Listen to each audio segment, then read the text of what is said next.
Discussion, কার পাওয়ারে বাংলাদেশ দলে খেলেন নাজমুল হোসেন শান্ত।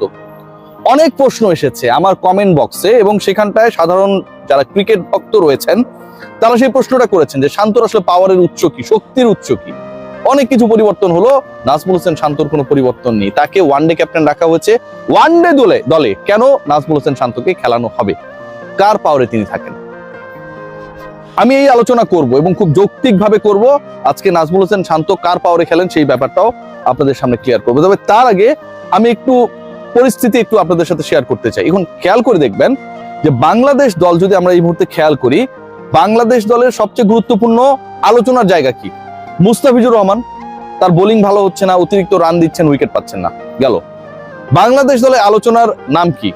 মুশফিকুর রহিম, লাস্ট 12 ইনিংসে একটা হাফ সেঞ্চুরি করেছেন, রান পাচ্ছেন না, সবশেষ 2 ইনিংসের একটা 0 একটা 1।